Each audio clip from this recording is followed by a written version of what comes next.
Hello students, last moment की preparation आपकी कैसी चल रही है? आई होप कि अच्छी चल रही है, आप अच्छे से पढ़ाई कर रहे हैं। लास्ट मोमेंट में जो प्रीवियस ईयर के पेपर्स होते हैं आपकी बहुत ज़्यादा हेल्प करते हैं। तो आज जो है मैं 2016 का पेपर और 2016 के पेपर का जो मैथमेटिक्स पोर्शन है, जो 15 क्वेश्चंस पूछे जाते हैं एग्जाम में, मैं वो डिस्कस करने जा रही हूँ आपके साथ। इसके पहले जो है मैंने 2017, 18, 19 ये अपलोड कर दिया है। अब जो है मैं 2016 स्टार्ट कर रही हूँ एंड इसमें जो है मैंने मैथ्स कवर किया है, पूरे 15 क्वेश्चंस कवर किए हैं एंड इन 15 क्वेश्चंस को सबसे इजी तरीके से कैसे सॉल्व कर सकते हैं वो भी मैं जो है इसमें आपको पूरा बताने वाली हूँ। So let us start. Question number 1, 15 men can repair a road in 28 days. How long will 35 men take to do so? तो लास्ट क्लास में, लास्ट मैथ्स की वीडियो में मैंने आपको इसकी ट्रिक बताई थी। जब ऐसे क्वेश्चंस आते हैं तो क्या करना होता है, जो पहली डेटा दी है आप उसको मल्टीप्लाई कर दो डिवाइडेड बाय सेकेंड डेटा। तो मैंने इसमें भी वही काम किया है। Number of days equals 15 men into 28 days upon 35 men। तो नंबर ऑफ डेज आपका निकल के आ जाएगा 12। आप जो है इसको इजीली सॉल्व कर सकते हो। ठीक है, 5 से काट दो, 5 3 सा 15 एंड 5 7 सा 35, 7 4 से 28, तो 4 into 3 12। Number of days will be 12. Next, a sum of money is divided among Dev and Deep in the ratio 5:13. तो दो लोगों के बीच में ये पैसे डिवाइड हुए जिनका रेशियो था 5:13। अगर दीप का शेयर इसमें 780 है, मीन्स 13 वाला जो पोर्शन है वो 718 है। तो यहाँ पर पूछ रहा है सम ऑफ द मनी, तो 13 + 5 मीन्स 18 कितना होगा। तो अगर जो है 13 वाला पोर्शन आपको दिया है तो आप 5 वाला पोर्शन निकाल लो, उन दोनों को ऐड कर दो तो आपको पूरा सम मिल जाएगा। देखो मैंने इसको बहुत सिंपल तरीके से बिना कुछ लेट किए, बिना एक्स माने, बस डायरेक्टली सॉल्व किया है। ठीक है, 13 780 को हमने डिवाइड किया 13 से, तो इंटू 60 हमें यहाँ से मिला। तो वही हमने 5 में जो है 60 का मल्टीप्लाई कर दिया। रेशियो में एक यही तो फायदा होता है कि अगर एक नंबर में हम किसी पर्टिकुलर नंबर से मल्टीप्लाई कर रहे हैं तो दूसरे में भी आप उस पर्टिकुलर नंबर से ही मल्टीप्लाई करोगे, तो जो है आपका कॉम्बिनेशन एकदम सही बैठेगा। तो 780 को मैंने डिवाइड किया 13 से, कितना आया 60। वैसे ही 300 को हमने 5 से डिवाइड किया, कितना आया यहाँ पर, सॉरी 5 को हमने 60 से मल्टीप्लाई कर दिया तो कितना आ गया 300। अब सम पूछ रहा है तो 300 + 780 1080। अगर जो है देव का शेयर पूछता तो सीधे सीधे 300 आ जाता। यहाँ पर सम पूछ रहा है तो दोनों को आप ऐड कर दो, आपका जो है सम आ जाएगा 1080। Question number 3, express as a positive power of 3 के जो है पॉजिटिव पावर में इसको एक्सप्रेस करना है। यहाँ पर जो है जो भी पावर्स दी हुई है सब नेगेटिव लिखा हुआ है, बट वरी नॉट, इसको जो है मैंने सॉल्व करने का इजी ट्रिक बताया है इसमें। बट आप एक चीज जान लो, जैसे 9 - 1 है, ठीक है, तो यहाँ पर जो है इसको आप डिवाइड में लिख सकते हो। जैसे 9 - 1 है तो इसको आप 1/9 लिख सकते हो, तो ये आपका पॉजिटिव पावर में कन्वर्ट हो जाएगा। वैसे ही 27 है तो 1/27 लिख सकते हो। 81 - 2 है तो, सॉरी 1/81 है तो 81 को आप ऊपर ले जाओ, 81 हो जाएगा। बट मैंने जो है ऐसा कुछ भी नहीं किया है, मैंने इससे भी सिंपल तरीके से आपको यहाँ पर सॉल्व करना बताया है। आप देख सकते हो, जैसे 9, ठीक है, 9 क्या होता है, 3 का स्क्वायर होता है, हमें पावर ऑफ 3 में कन्वर्ट करना है तो 3 का स्क्वायर 9 होता है। 27 3 का क्यूब होता है और 81 3 का पावर 4 होता है।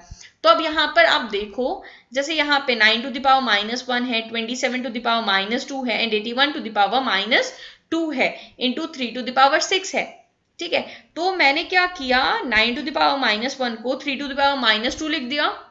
27 को मैंने 3 to the power -3 होता है, 3 into 2, ये वाला 3 और ये वाला 2 6, तो 3 to the power -6 हो जाएगा ये। And in the same way ये 4 और ये 2 मल्टीप्लाई हो गया, 8 आ गया, 3 to the power -8। तो यहाँ पर जो है मैंने सिर्फ इसके पावर्स कंसिडर किए हैं एंड इसके पावर्स को मैंने सोल्व कर दिया है। देखो कैसे, मैंने जो है सिर्फ कुछ पावर्स इसमें से इकट्ठा किए हैं एंड इस पावर को मैंने एज इट इज रहने दिया है यहाँ पर। ठीक है, क्योंकि एक जो है ऑप्शन में हमारे ये भी है, इसलिए मैंने इस पावर को टच नहीं किया है। आप देखो यहाँ पर 3 टू द पावर -2 है, तो ये -2, ये -6, ठीक है। और जब भी पावर आपका डिवाइड में होता है, जैसे ये डिवीजन है और डिवीजन में ये है, राइट, तो यहां पर हम इसको माइनस करते हैं। माइनस किया, कितना आ गया, -8, ठीक है, माइनस ऑफ -8। जब हम इसको सॉल्व करेंगे हमें पावर मिल जाएगी 0। तो इसका मतलब क्या हुआ, 3 टू द पावर 0 मतलब 1। तो यहां पर जो है 3 टू द पावर 0 आ गया, ये पूरा फैक्टर, इस पूरे फैक्टर की वैल्यू कितनी आ गई, 1। तो सीधे सीधे आपका आंसर हो गया 1/3 टू द पावर 6।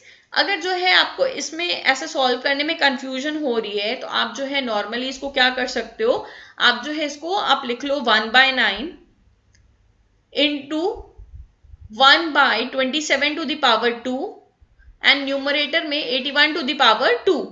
तो अब जब आप इसको सॉल्व करोगे तो आपको न्यूमरेटर में मिलेगा 2 and then minus, sorry, numerator में आपको मिलेगा 8, क्योंकि ये 2 इंटू 4 जो है मल्टीप्लाई हो गया है। तो न्यूमरेटर में आपको मिलेगा 3 to the power 8 divided by denominator में आपको मिलेगा 3 to the power 2 into 3 to the power 6 into 3 to the power 6। तो आप देख सकते हो 8 माइनस 6 आपका जो है अगेन 0 हो जाएगा एंड बचेगा क्या, सिर्फ आपका ये फैक्टर बचेगा, that is 3 to the power 6 बचेगा। तो उस तरीके से भी आप सॉल्व कर सकते हो। अगर आपको माइनस की वजह से दिक्कत हो रही है तो आप इन सबको जो है पॉजिटिव फैक्टर में कन्वर्ट करके तब आप इसको सॉल्व कर लो। दोनों ही तरीका सही है, आप दोनों में से कोई भी तरीका यूज कर सकते हो। अगर स्टिल आपको ये क्वेश्चन समझ में नहीं आए हैं तो आप जो है मुझे टेक्स्ट कर सकते हो, मैं जो है इसको आपको वापस से एक्सप्लेन कर दूंगी। Next, a copper wire when bent in the form of a square enclosed an area of 121 centimeter square. The same wire is bent in a form of a circle. Find the area of the circle.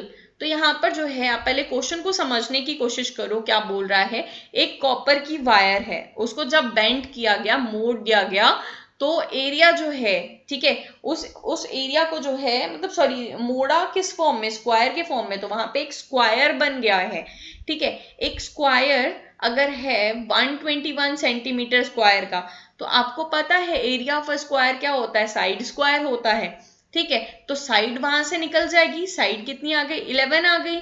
तो अब जो है आपको एक चीज और पता होनी चाहिए कि अगर सेम वायर से हम दो अलग अलग चीजें बना रहे हैं, जैसे स्क्वायर बना रहे हैं, सर्कल बना रहे हैं, तो ये दोनों का जो पेरीमीटर होगा वो सेम होगा, ठीक है। एरिया सेम नहीं होगा, पेरीमीटर जो होता है वो सेम होता है। तो अगर जो है हम पेरीमीटर ऑफ अ स्क्वायर निकालें, ठीक है, perimeter of a square, square में 4 साइड है और चारों साइड जो है बराबर होते हैं, इसलिए आप या तो side plus side plus side plus side 4 बार प्लस कर लो, तब भी पेरीमीटर निकल जाएगा स्क्वायर का, या फिर 4 इंटू साइड कर लो, तब भी आपका पेरीमीटर निकल जाएगा। आप जो इसमें सॉल्यूशन देखो आपको ज्यादा क्लियर होगा। एरिया ऑफ अ स्क्वायर का फॉर्मूला होता है साइड स्क्वायर, साइड निकल गया √121 इक्वल टू 11 सेंटीमीटर। फिर मैंने जो है यहाँ पर इसको कन्वर्ट कर दिया किसमें, इससे जो है हमने पेरीमीटर ऑफ अ स्क्वायर निकाल लिया 4 इंटू साइड, ठीक है। 4 into side means 4 into 11 equal to 44 centimetre हमें पेरीमीटर मिल गया। तो जो पेरीमीटर टर्म हम स्क्वायर के लिए यूज कर रहे हैं, सर्कल के लिए हम सरकमफरेंस टर्म यूज करते हैं। आपको पेरीमीटर बोलना है बोल सकते हो, लेकिन जनरली हम उसको सरकमफरेंस बोलते हैं, ठीक है। तो जितना पेरीमीटर स्क्वायर का होगा उतना ही सरकमफरेंस सर्कल का होगा, क्योंकि सेम वायर को बेंट करके हम सर्कल बना रहे हैं, ठीक है। तो 44 सेंटीमीटर जब आपका पेरीमीटर है स्क्वायर का, तो सरकमफरेंस सर्कल का कितना होगा, 44 सेंटीमीटर ही होगा। अब जो है इसमें आपको एक फॉर्मूला और चाहिए, वो ये है कि अब आखिर हम सरकमफरेंस ऑफ सर्कल का फॉर्मूला क्या होता है, तो वो होता है 2πr, ठीक है। तो आप 2πr लगा करके इससे क्या कर सकते हो, रेडियस निकाल सकते हो। तो जब आप 2πr को सॉल्व करोगे तो पाई कितना होता है, 22/7 होता है। तो यहाँ पे 44/7 r equal to 44 centimetre, r की वैल्यू कितनी आ जाएगी, 7 सेंटीमीटर। तो यहाँ से आपको रेडियस मिल गया। अब आपको क्या चाहिए, एरिया ऑफ अ सर्कल चाहिए, तो एरिया ऑफ अ सर्कल आप निकाल लो, πr स्क्वायर, ठीक है, मीन्स 22/7 इंटू 7। तो यहाँ पर जो है 22/7 इंटू 7 इंटू 7, तो एक 7 कट जाएगा, बचा क्या 22 इंटू 7 इक्वल्स 154 सेंटीमीटर स्क्वायर।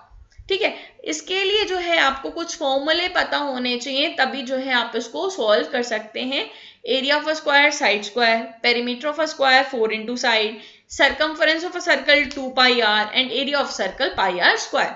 इस क्वेश्चन को सॉल्व करने के लिए जब तक आपको ये 4 फॉर्मूले नहीं पता होंगे तब तक आप सॉल्व नहीं कर पाओगे। देखो पेरीमीटर ऑफ अ स्क्वायर तो याद करना बहुत ईजी है। पेरीमीटर मतलब आउटर बाउंड्री होती है आपकी। ठीक है, तो आउटर बाउंड्री मतलब कि अगर स्क्वायर है तो उसके चार साइड क्या होते हैं, बराबर होते हैं। तो आप side plus side plus side plus side कर सकते हो, या फिर सीधे 4 इंटू साइड कर लो तो आपका पेरीमीटर आ जाएगा। इस तरीके से इस क्वेश्चन में हमने 4 फॉर्मूले याद किए। आप इनको अच्छे से याद कर लो, क्योंकि इसी तरीके से फॉर्मूले बेस्ड पे आपके क्वेश्चंस एग्जाम में पूछ सकता है। Next question, determine the area of a triangle whose sides are 5 centimetre, 13 centimetre and 12 centimetre. तो एक ट्राइंगल का एरिया हमें निकालना है जिसके अलग अलग साइड्स दिए हुए हैं 5, 13 एंड 12। तो आइए अब इसका हम सॉल्यूशन देख लेते हैं। यहाँ पर जो है आपकी 3 साइड्स हैं, that is 5 centimetre, 13 centimetre and 12 centimetre. तो सबसे पहले जो है हम ये जान लेते हैं कि अगर जो है ट्राइंगल के 3 साइड्स अलग होते हैं तो हम उसको स्केलिंग ट्राइंगल बोलते हैं। जिसके जो है तीनों साइड्स डिफरेंट होते हैं, उसमें जो है हम हेरोन्स फॉर्मूला यूज करते हैं। हेरोन्स फॉर्मूला यूज करने के लिए सबसे पहले हम सेमी पेरीमीटर निकालते हैं। पेरीमीटर मैंने जस्ट अभी आपके साथ डिस्कस किया है, क्या होता है, outer boundary of a closed figure. तो यहाँ पर जो है ट्राइंगल है, ट्राइंगल की जो बाउंड्री होगी, आउटर बाउंड्री, उसको हम क्या बोलेंगे, पेरीमीटर बोलेंगे। एंड अगर हम उसका हाफ कर देंगे तो उसको हम क्या बोलेंगे, सेमी पेरीमीटर बोलेंगे। तो बाउंड्री टोटल आप कैलकुलेट कर लो 5 प्लस 13 प्लस 12 से, एंड डिवाइड बाय 2 कर दो तो आपको मिल जाएगा कितना, 15 सेंटीमीटर। अब क्या करना है, अब जो है आपको एरिया ऑफ अ ट्राइंगल का फॉर्मूला लगाना है, हेरोन्स फॉर्मूला यूज करना है। यहाँ पर आपका फॉर्मूला जो होता है वो होता है under root S into S minus A into S minus B into S minus C. ठीक है, तो एस क्या है, यहाँ पर जो हमने सेमी पेरीमीटर निकाला है वो ए बी सी, ये तीनों क्या है, साइड्स ऑफ ट्राइंगल हैं। तो आप जो है इसमें वैल्यूज पुट कर दो, तो आपकी फाइनल वैल्यू कितनी आ जाएगी, रूट ओवर 900। ठीक है, रूट ओवर 900। तो 900 का स्क्वायर रूट आप निकाल दो, कितना आ जाएगा 30। तो 30 जो है क्या है यहाँ पे 30 सेंटीमीटर स्क्वायर। एरिया हमेशा स्क्वायर में हम कैलकुलेट करते हैं। 30 सेंटीमीटर स्क्वायर, ये क्या हो जाएगा आपका एरिया। ठीक है, of triangle with dimensions 5 centimetre, 13 centimetre and 12 centimetre. So moving on to question number 6. A path of uniform width 3 centimeter around the outside of a square park of side 18 centimeter.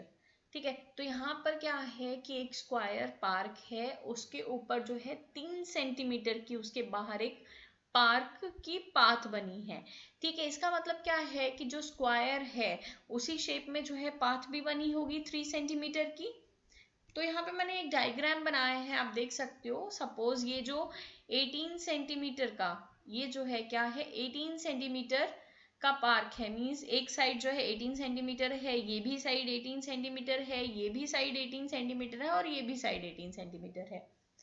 And क्या बोल रहा है कि एक width 3 centimetre का एक path बनाया गया। ये जो पाथ है यहाँ से भी 3 सेंटीमीटर है, ये भी 3 सेंटीमीटर है, यहाँ भी 3 सेंटीमीटर और यहाँ भी 3 सेंटीमीटर है।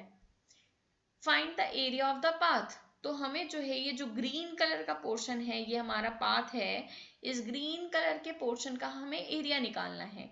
तो कैसे निकलेगा, ये जो बड़े वाला स्क्वायर दिख रहा है आपको, इसके एरिया में से अगर हम ये छोटे वाले स्क्वायर का एरिया निकाल दें, ठीक है, माइनस कर दें, बड़े वाले स्क्वायर में से छोटा वाला स्क्वायर माइनस कर दें, तो ये जो ग्रीन वाला पोर्शन है हमें जो है इसका एरिया इजीली मिल जाएगा। तो हम छोटे वाले स्क्वायर का तो एरिया तुरंत निकाल सकते हैं। साइड स्क्वायर करके 18 का स्क्वायर कर देंगे तो छोटे वाले पार्क का तो एरिया मिल जाएगा हमें। लेकिन ये जो पूरा बड़ा वाला स्क्वायर है, इसके लिए जो हमें एक साइड ये पता होनी चाहिए। तो आप जानते हो कि यहां से लेकर के यहां तक 18 सेंटीमीटर है। ये जो पाथ है यहाँ से 3 सेंटीमीटर है और यहाँ से भी 3 सेंटीमीटर है। इसका मतलब कि ये जो एक पूरा साइड है, ठीक है, एक साइड स्क्वायर का, ये 3 + 18 + 3 होगा, ये 3 प्लस ये 18 प्लस ये 3। इसका मतलब कि एक साइड की आपकी लेंथ कितनी होगी, 24 मीटर होगी, 3 + 18 + 3। तो अब जो है आपको 24 जो है एक साइड की लेंथ मिल गई है। तो अब आप जो है इस पूरे बड़े वाले स्क्वायर का क्या कर सकते हो, एरिया निकाल सकते हो इजीली 24 का स्क्वायर करके। तो अब 24 का स्क्वायर माइनस 18 का स्क्वायर, ये आपका क्या होगा, एरिया ऑफ द पाथ, ये ग्रीन वाले पोर्शन का एरिया होगा। आप यहाँ पर सॉल्यूशन देख सकते हैं, यहाँ पर सॉल्यूशन मैंने प्लेस किया है। एक साइड जो है, जो बड़े वाला आपका स्क्वायर है, उसकी एक साइड की लेंथ आपकी 24 मीटर होगी। बड़े वाले स्क्वायर का जो है आपका एरिया 24 का square equal to 576 metre square हो गया। पाथ का एरिया जो है आपका 324 मीटर स्क्वायर हो गया, और पाथ का एरिया इन दोनों का difference equal to 252 metre square हो गया। So moving on to the next question, simplify 4a - 6 bracket then a - 2 then bracket 3a - 4a + 3। तो इसमें जो है आपको एक सीक्वेंस फॉलो करना होता है। सबसे पहले आपको सबसे अंदर वाला ब्रैकेट सॉल्व करना होता है। ये वाला ब्रैकेट आप सबसे पहले सॉल्व करोगे, फिर ये ब्रैकेट, उसके बाद आप ये ब्रैकेट सॉल्व करेंगे, देन आप ये ब्रैकेट सॉल्व करेंगे। आप सॉल्यूशन देखो यहाँ पर। और एक चीज और आपको ध्यान रखनी है, अगर ब्रैकेट के बाहर माइनस का साइन है तो ब्रैकेट के अंदर जितने भी नंबर्स हैं उनका साइन चेंज हो जाता है, ठीक है। आप देखो यहाँ पर जो है इतना मैंने सेम लिखा है एज इट इज। ये 4a आपका प्लस में था, लेकिन बाहर जो है माइनस का साइन है, इसलिए हम -4a लिखेंगे। ये आपका यहाँ पर +3 है, लेकिन बाहर माइनस का साइन है, इसलिए हम यहाँ पे -3 लिखेंगे। अब आप जो है इसको सॉल्व कर लो। -3 है और -4 है और +3 है, मतलब -a मिलेगा आपको, एंड -3 हमने एज इट इज लिख दिया। अगेन हमें जो है ये वाला ब्रैकेट सॉल्व करना है। अब ये वाला ब्रैकेट सॉल्व करने के लिए -2 कंसीडर करना होगा। ब्रैकेट के बाहर अगेन माइनस साइन, तो ब्रैकेट के अंदर की जितनी भी वैल्यूज हैं उसकी साइन चेंज हो जाएगी। ये minus minus +2a and minus minus +6, ठीक है। तो 2 × 3 ये 6 हो गया। अब जो है क्या करना है, आपको ये सॉल्व करना है। इसके अंदर a + 2a कितना हो जाएगा, 3a, और ये +6 हमने एज इट इज लिख दिया, ठीक है। अब फिर से देखो यहाँ पे माइनस की साइन लिखी हुई है, आपको क्या करना है, इससे जो है अंदर मल्टीप्लाई करना है, तो अंदर जितनी भी वैल्यूज है उसकी साइन चेंज हो जाएगी। -6 × 3a इक्वल टू -18 है, एंड -6 + 6 -36। इसको 0 मत लिख देना, -6 + 6 0 होता है। मल्टीप्लाई करना है यहाँ पे हमें, -6 × +6 मीन्स -36। अब क्या करोगे, अब आप इसको सॉल्व कर दो। -18a + a, तो -17a मिल गया, एंड ये -36, ठीक है। अब 4 से इसको मल्टीप्लाई कर दो, आपकी वैल्यू आ जाएगी -68a - 144। इसको जो है आपको पूरा सॉल्व करना पड़ेगा, तभी जो है आपको करेक्ट आंसर मिल पाएगा। आपको सबसे पहले इनर ब्रैकेट से फिर बाहर की तरफ मूव करना। अगर आप बाहर से सॉल्व करना स्टार्ट करेंगे तो हो सकता है आपका आंसर गलत हो जाए। तो आइए अब हम क्वेश्चन नंबर 8 सॉल्व करते हैं। ये देखो, ये इक्वेशन देखते ही आपको डर लगने लगेगा, एंड जो है एग्जाम में आप ये क्वेश्चन छोड़ देंगे, आप ये क्वेश्चन सॉल्व ही नहीं करेंगे। बट मैं जो है आपको ये नहीं कहूंगी कि आप ये क्वेश्चन छोड़ के आइए एग्जाम में। आप जो है x की वैल्यू कुछ भी अपने मन से लेट कर लीजिए, इस इक्वेशन में पुट करिए, ठीक है, एंड देन वही सेम वैल्यू आप इन चारों ऑप्शंस में पुट करिए। जहां पे आपका आंसर टैली कर गया वही आपका क्या होगा, आंसर होगा, राइट। तो यहाँ पर जो है आप 0 भी पुट कर सकते हैं, 0 1 2 3 4, आप कोई भी नंबर ले सकते हैं। मैंने यहाँ पर सिंप्लिसिटी के लिए 1 लेकर के सॉल्व किया है, आप यहाँ पे 0 भी लेकर के सॉल्व कर सकते हैं। ये देखो सोल्यूशन, यहाँ पे मैंने x को 1 लेट कर लिया है, and then what I have did, 5 × 1 5 + 2 7, then 4 × 1 4 -8 means -4। यहाँ माइनस का साइन है तो यहाँ मैंने माइनस पुट किया है। 2 × 1 2 + 5 7, एंड देन 1 का स्क्वायर मीन्स 1 - 1, ये तो 0 हो गया, बचा कितना -2, तो 7/-2। तो जब भी जो है डिनोमिनेटर में भी अगर माइनस साइन है तो फ्रैक्शन में ऊपर, मतलब कि एक फ्रैक्शन में एक माइनस रख सकते हैं। तो यहाँ पर जो है आप इसको लिख सकते हो -7/4 एंड देन +7/2। जब आप इसको सॉल्व करोगे तो आपको वैल्यू मिलेगी 7/4 की। ठीक है, तो यहाँ पर जो है आपकी एक पॉजिटिव वैल्यू आ गई है, वैल्यू क्या आई है 7/4। अब यही क्या काम करो आप 1, ठीक है, अब या फिर आपने जो भी नंबर लेट किया है वो आप इन चारों इक्वेशन में बारी बारी पुट करके देख लो कि कौन सा इक्वेशन जो है आपका सेटिस्फाई कर जा रहा है, वही आपका आंसर होगा। अब जैसे मैंने पहले ऑप्शन में पुट किया 1, तो 5 + 9 कितना हो गया 9, देन 4 प्लस 5 + 9 = 14, देन 4 + 4 = 8। ठीक है, तो 14/8 को मैंने सॉल्व किया, कितना आ गया 7/4। ऐसे ही आप बाकी सारे ऑप्शंस में वैल्यूज पुट कर लो, मैंने पुट करके दिखा दिया है ताकि जो है आप इसको देख सको। ठीक है, आपका जो है जो टैली कर जाएगा वही आपका क्या होगा आंसर होगा। यहाँ पे 7/4 और ऑप्शन ए के हिसाब से 7/4 आ रहा है, मीन्स आपका ऑप्शन ए जो है करेक्ट। आप जो है यहाँ पर जो है x की वैल्यू 0 भी लेट कर सकते हैं, मैं वो भी आपको दिखा देती हूँ। अगर यहाँ पर आप 0 लेट करेंगे तो यहाँ पे आपको वैल्यू मिल जाएगी 2, यहाँ पे आप 0 लेट करेंगे तो यहाँ पे वैल्यू मिल जाएगी -8। तो इस इक्वेशन मतलब इस वाले फैक्टर से आपको क्या मिल जाएगा -1/4। इस फैक्टर से आपको मिलेगा 5/-2, मीन्स आपको जो वैल्यू मिली -1/4 प्लस 5/2। ठीक है, माइनस माइनस बन के प्लस हो गया, तो +5/2। जब आप इसको सॉल्व करेंगे तो आपको इक्वेशन यहाँ से मिल जाएगी 9/4। एंड आप ऑप्शंस में पुट कर लो, मैं सिर्फ फर्स्ट ऑप्शन आपको चेक करके बता रही हूँ। यहाँ पर आपने 0 पुट किया, आपको वैल्यू मिल गई 9, यहाँ पे 0 पुट किया, आपको वैल्यू मिल गई 4, तो आपको पहले इक्वेशन से ही 9/4 मिल जा रहा है। तो ये पहली इक्वेशन क्या हो जाएगी आपकी करेक्ट आंसर हो जाएगी। आप कोई भी वैल्यू पुट कर सकते हैं इसमें, एक्स कोई भी वैल्यू लेट कर सकते हैं, बस इतना ध्यान रखना है आपको कि जो भी वैल्यू आप लेट कर रहे हो उसको आपको कहीं पे भी चेंज नहीं करना है, वही वैल्यू वही सेम वैल्यू आपको सारे इक्वेशंस में पुट करनी है। I think it is clear. Now moving on to question number 9। A 175-meter long train crosses a 185-meter long tunnel in 45 seconds। ठीक है, 175 मीटर की लॉन्ग ट्रेन है जो 185 मीटर की लॉन्ग टनल को क्रॉस कर रही है 45 सेकंड्स में। हमें स्पीड ऑफ द ट्रेन निकालनी है किलोमीटर पर आवर में। तो यहाँ पर आप देखो मीटर पर सेकंड में वैल्यूज दी हुई है और हमें जो स्पीड निकालनी है वो हमें किलोमीटर पर आवर में निकालनी है। तो एक चीज मैं यहाँ पर आपको बता देती हूँ, जब मीटर पर सेकंड से हम किलोमीटर पर आवर में कन्वर्ट करते हैं, मतलब छोटे से बड़े में, मीटर से किलोमीटर बड़ा होता है ना, तो छोटे से बड़े में तो आप 18/5 का मल्टीप्लाई करोगे एंड वाइस वर्सा। अगर जो है किलोमीटर से आपको मीटर पर सेकंड में, किलोमीटर पर आवर से मीटर पर सेकंड में कन्वर्ट करना है तो आप 5/18 से मल्टीप्लाई करोगे। बड़े से छोटा मतलब जो नंबर है, ठीक है, बड़े से छोटा जाना है, छोटा नंबर ऊपर रखो, याद रखने का ट्रिक मैं बता रही हूँ। ठीक है, और छोटे से बड़ा जाना है तो बड़ा नंबर जो है आप ऊपर रखो।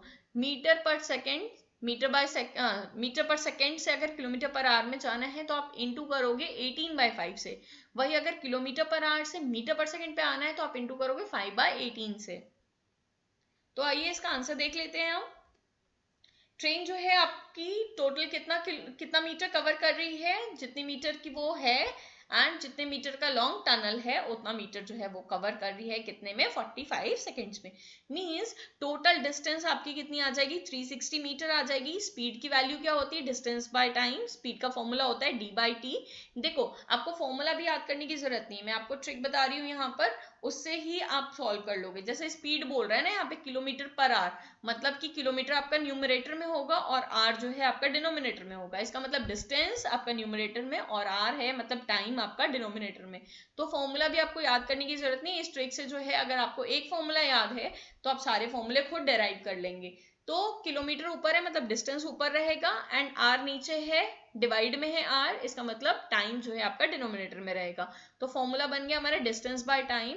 हमने वैल्यू पुट कर दी 360/45 = 8 मीटर पर सेकेंड, तो ये हमारी वैल्यू मीटर पर सेकेंड में आई है। इसको हम किलोमीटर पर आवर में कन्वर्ट कर लेते हैं मल्टीप्लाई करके 18/5 से, तो हमारी वैल्यू कितनी आ जाएगी 28.8 किलोमीटर पर आवर। ये जो हमारी स्पीड ऑफ द ट्रेन होगी। Question number 10। Sudhir and Karim together can complete a work in 15 days। ये दोनों मिल करके काम करेंगे तो 15 दिन में काम कंप्लीट हो जाएगा। ठीक है, if Sudhir is 3 times good a workman as Karim, मतलब कि सुधीर 3 गुना काम कर रहा है और करीम 1 टाइम काम कर रहा है। जितना जो है करीम 1 काम करता है उतने देर में जो है सुधीर आपका 3 गुना काम कर लेता है। मतलब 15 दिन में जो है सुधीर ने कितने गुने काम किए होंगे 45 और करीम ने 15। तो टोटल जो है काम जितना कंप्लीट हुआ है 15 दिन में वो हुआ है 60 यूनिट्स। यहां से देखो आप ओरली क्वेश्चन को सॉल्व करने की कोशिश करो। मैं वापस से बता रही हूँ आपको, सुधीर ने 3 गुना काम किया, करीम ने 1 गुना काम किया। तो 15 दिन में 3 गुना अगर मल्टीप्लाई करेंगे तो 45 यूनिट सुधीर ने काम किए और करीम ने 15 यूनिट्स काम किए। तो टोटल वर्क कितना हुआ? 60 यूनिट्स। टोटल वर्क जो है 60 यूनिट्स हुआ। तो अब ये बोल रहा है कि अगर सुधीर को अकेले काम करना पड़ेगा तो वो कितने दिन में काम कंप्लीट करेगा। यहां पर आप देखो टोटल काम जो कंप्लीट हुआ वो 60 यूनिट्स हुआ, इनकी एफिशिएंसी 3:1 है।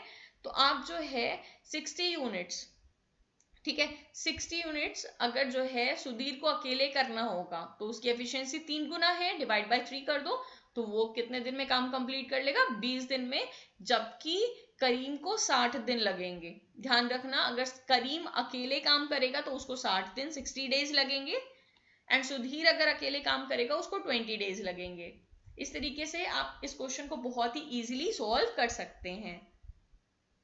Next question, a certain sum of money amounts to 1260 in 2 years and to 1350 in 5 years। मतलब 1260 रुपए 2 साल में अमाउंट है और 1350 रुपए 5 साल में। Find the rate of interest. तो यहाँ पर जो है अलग से अगर कुछ भी मेंशन ना करे, CI है SI है तो आप SI मानोगे यहाँ पर, सिंपल इंटरेस्ट। तो सीधी सी बात है कि 2 साल में 1260 कमा रहा है, मतलब 1260 अमाउंट है और 5 साल में 1350।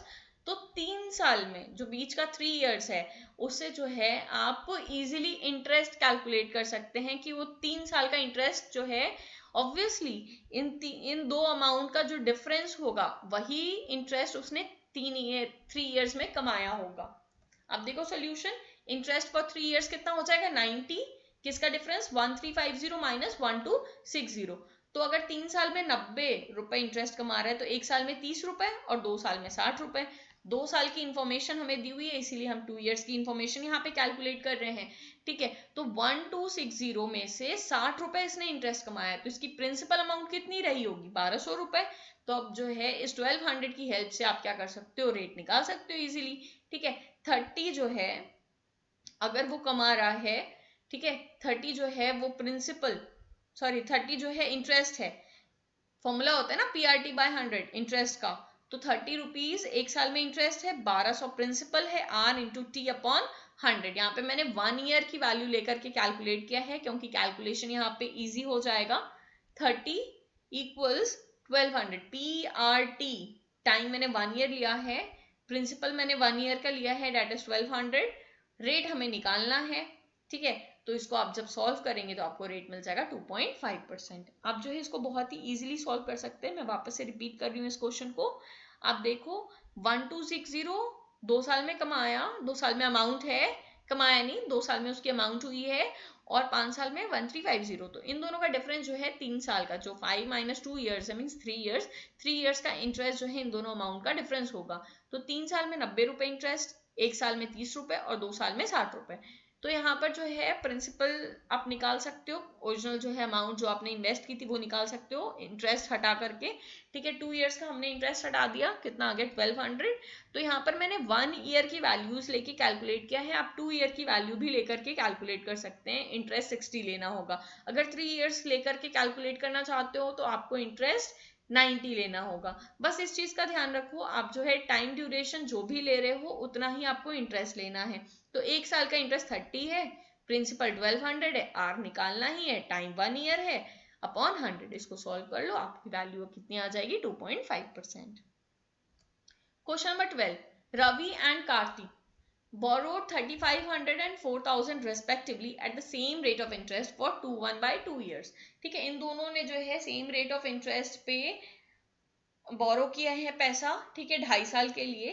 कार्ति ने क्या किया? If Karti paid ₹150 more than Ravi, ठीक है, कार्ति ने जो है 150 रुपए इंटरेस्ट ज्यादा पेमेंट किया है क्योंकि उसने ज्यादा बोरो किया था तो वो ज्यादा पेमेंट करेगी, ठीक है। तो हमें रेट ऑफ इंटरेस्ट कैलकुलेट करना है। तो यहाँ पे भी मैं आपको बहुत ही सिंपल तरीका बताने वाली हूँ कैसे आपको रेट ऑफ इंटरेस्ट कैलकुलेट करना है। जस्ट देखो इसको, यहाँ पर इन दोनों ने जो बोरो किया है उसका डिफरेंस कितना है? 500 रुपए, और इस 500 रुपए का इंटरेस्ट कितना है? 150, कैसे? अब लॉजिक लगाओ यहाँ पर। कार्ती ने जो है 500 रुपए ज्यादा बोरो किए तो उसको 150 रुपए ज्यादा इंटरेस्ट देना पड़ा। 500 रुपए ज्यादा बोरो किए तो 150 रुपए ज्यादा पेमेंट करना पड़ा। तो यहाँ पर जो है इंटरेस्ट आपको मिल गया, टाइम दिया हुआ है, एंड प्रिंसिपल कितना हो जाएगा? 500 रुपए पे 150 रुपए कमाया ना, 500 रुपए पे 150 एक्स्ट्रा पे किया, तो आप प्रिंसिपल जो है 500 लेकर के इसको सॉल्व कर दो इजीली। ठीक है, 150 इंटरेस्ट है, वही सेम फॉर्मूला लगा रहे हैं, size equal to PRT by 100। 150 interest है, 500 प्रिंसिपल ले लो, आर इंटू टाइम ड्यूरेशन, मैंने यहाँ पे 2.5 लिख दिया, 2/1/2 है, आप जो है इसको 5/2 भी लेकर के सॉल्व कर सकते हो, वैसे भी इजीली सॉल्व हो जाएगा, अपॉन 100। तो इसको जब आप सॉल्व करोगे आपको 12% मिल जाएगा।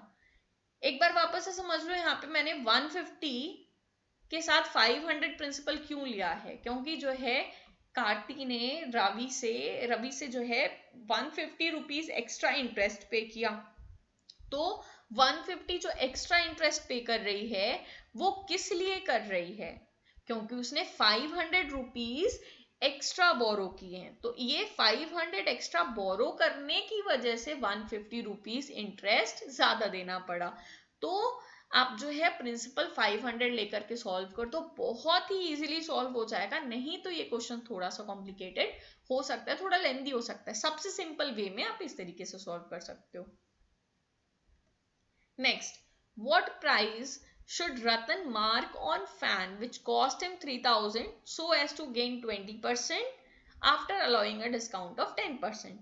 तो यहाँ पे मार्क्ड प्राइस निकालना है, कॉस्ट सीपी दी हुई है, कॉस्ट प्राइस दिया है, एंड डिस्काउंट भी अलाउ करना है 10%। तो सीधी सीधी बात है, कॉस्ट प्राइस पे सबसे पहले गेन जोड़ दो एंड फिर उस पर डिस्काउंट ऐड कर दो। ठीक है, डिस्काउंट माइनस कर दो, सॉरी डिस्काउंट माइनस कर दो। क्यों? क्योंकि मार्क्ड प्राइस पे पहले जो है हम डिस्काउंट माइनस करेंगे एंड तब जो है जाकर के जितने पे हम बेचेंगे वो हमारा डिस्क्राइब करेगा कि कितना सेलिंग प्राइस हुआ है। ठीक है, कितना सेलिंग प्राइस होगा, इसलिए जो है कॉस्ट पे हमेशा हम प्रॉफिट ऐड कर लेते हैं तो हमें सेलिंग प्राइस मिल जाता है, एंड वही मार्क्ड प्राइस पे अगर हम डिस्काउंट माइनस करते हैं तो हमें सेलिंग प्राइस मिलता है। तो कॉस्ट प्राइस से आप सबसे पहले सेलिंग प्राइस निकाल लो गेन ऐड करके, देन सेलिंग प्राइस पे आप इस तरीके से सॉल्व करो कि आपका मार्क प्राइस आ जाए। जस्ट सी, मैंने इसको 2 लाइन में सॉल्व कर दिया है, आप भी कर सकते हो। ये जो 3000 है इस पे मैंने 20% गेन जोड़ दिया, 3600 ये हमारी एसपी हो गई, सेलिंग प्राइस। अब जो है डिस्काउंट 10% दिया है तो मार्क्ड प्राइस पे 10%। ठीक है, इसका मतलब जो है अगर सेलिंग प्राइस पे हमें निकालना होगा तो 100 माइनस रेट करके हम निकालेंगे। तो सेम फंडा मैंने यहाँ पे लगाया, 100 माइनस रेट कर दिया है क्योंकि मार्क्ड प्राइस पे 10% है। ठीक है, तो अगर आप मार्क्ड प्राइस के साइड से लेकर के सॉल्व करेंगे तो थोड़ा सा लेंदी हो जाएगा। सिंपल सा क्या करते हैं हम, जैसे हम before charging after charging managers commission करते हैं ना क्वेश्चन, बिल्कुल उसी तरीके से है, ये वही सेम फंडा है। ठीक है, यहाँ पर जो है डिस्काउंट की बात कर रहा है 10%, तो अगर 100 पर 10% डिस्काउंट हुआ तो कितना मिला? 90, तो वही 90 से मैंने डिवाइड कर दिया है, 3600 अपॉन 90 इंटू 100 इक्वल टू 4000। ये 4000 जो है आपकी क्या हो जाएगी? मार्क प्राइस हो जाएगी। आप रिवर्स चेक कर सकते हो, इस 4000 पे 10% माइनस कर दो आप। ठीक है, 4000 का 10% 400 आया, मीन्स 3600, ये वैल्यू मिल गई ना आपको। तो इस तरीके से आप चेक कर सकते हो। आपको मैं एक चीज वापस से बता रही हूँ, यहाँ पे कॉस्ट प्राइस में अगर आप प्रॉफिट ऐड कर दोगे तो आपको सेलिंग प्राइस मिल जाएगी, एंड अगर मार्क्ड प्राइस में आप डिस्काउंट माइनस कर दोगे तब भी आपको सेलिंग प्राइस मिल जाएगी। तो इस कॉन्सेप्ट से आपको इस क्वेश्चन को आपको सॉल्व करना है। Next, by selling 100 pens Mohan gains SP of 40 pens. 100 pen अगर बेच रहा है तो प्रॉफिट कितना हो रहा है? 40 पेन का। मीन्स सीधे सीधे जो है आप देखो, अगर 100 पेन है, हर पेन की कीमत अगर 1 रुपए मान लेंगे तो एसपी कितना हो जाएगा? 100, प्रॉफिट कितना हो जाएगा? 40। 100 अगर सेलिंग प्राइस है, 40 अगर प्रॉफिट है, तो कॉस्ट प्राइस कितना? 60। ठीक है, तो डायरेक्ट आप ओरली इस क्वेश्चन को सॉल्व कर सकते हो, 40/60 इंटू 100, ठीक है, 40/60 प्रॉफिट बाय सीपी इंटू 100। देखो आपकी अगर सेलिंग प्राइस कितनी हो जाएगी 100, प्रॉफिट 40, सीपी कितना हो जाएगा 60। फॉर्मूला लगा दो 40/60 इंटू 100, 66/3%।